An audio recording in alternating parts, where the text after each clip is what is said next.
Hello guys, so nakakuha tayo ng 24 packs galing sa Data Blitz kaninang umaga nung nag-restock sila. Tapos, hintayin natin dumating, tingnan natin kung gagawin nilang box yung 24 packs na binili natin.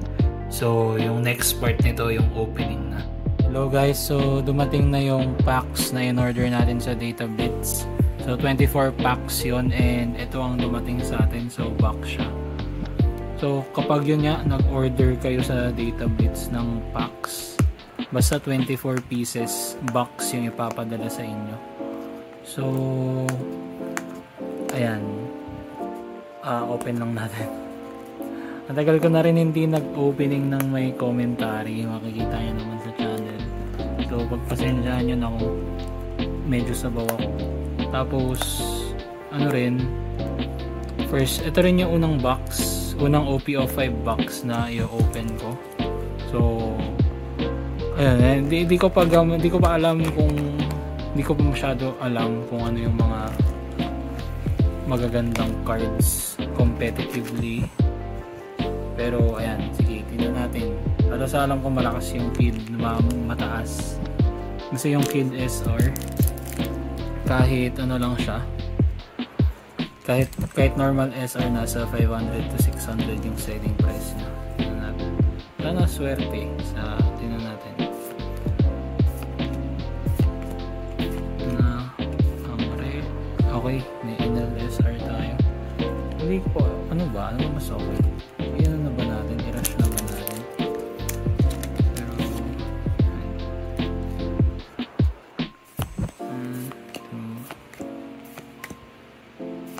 Luffy. Itabi natin dito yung mga rares.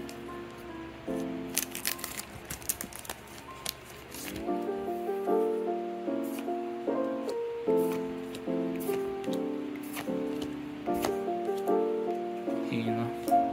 Okay. Bilisan ko na lang din yung ganito. Kung gusto nyo diretso hits na lang sabihin nyo sa akin para yung next opening natin gano'n na gagawin.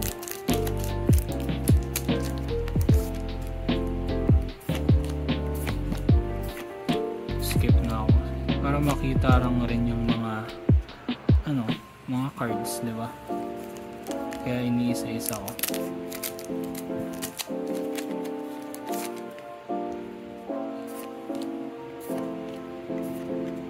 Sorry na ano kasi.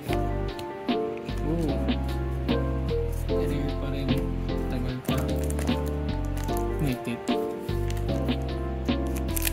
Malsik.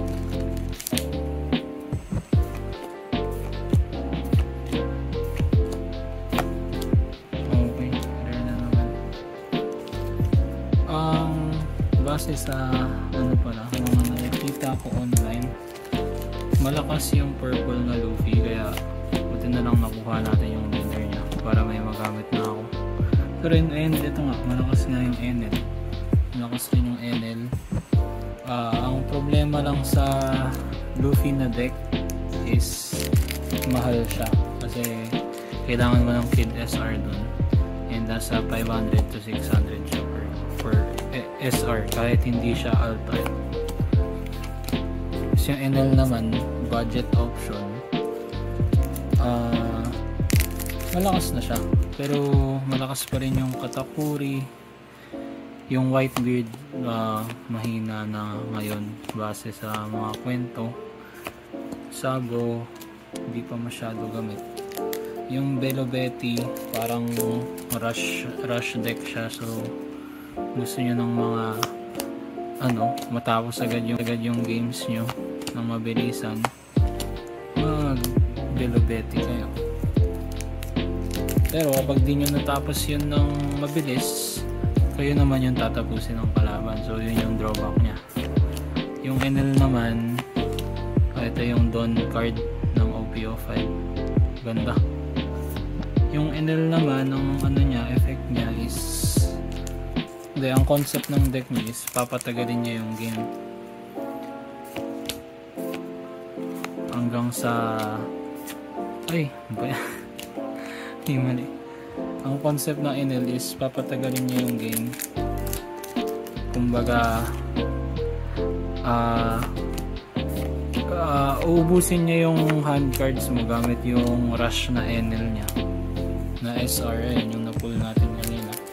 Tapos hanggang sa siya meron lagi siyang regen na isang buhay, nagre-regenerate siya ng isang buhay. Tapos ikaw naubusan ka ng hand and naubusan.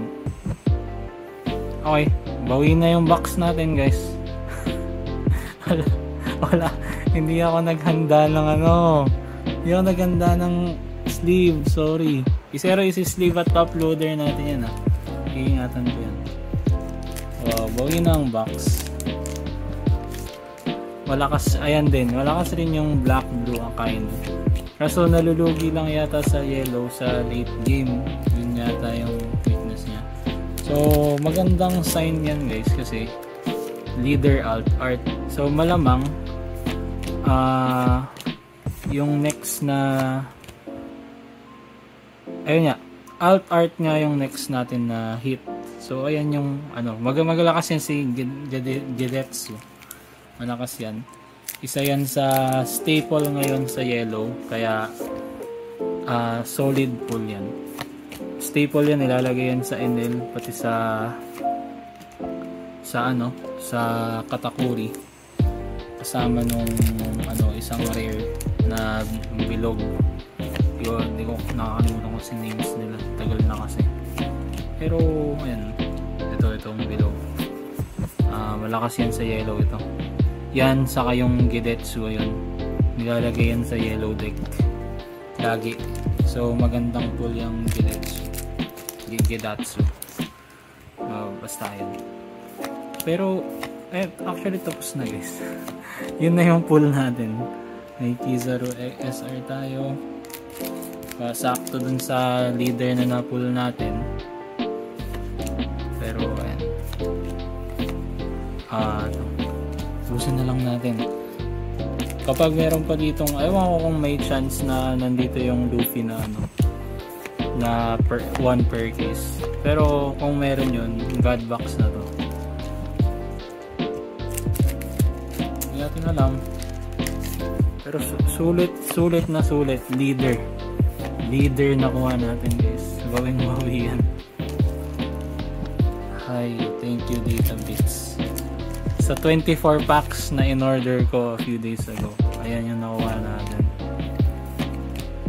SRP pa yun. Okay, so ayan, ito ang hits guys. So end ko na rin yung video. And ayan, thank you and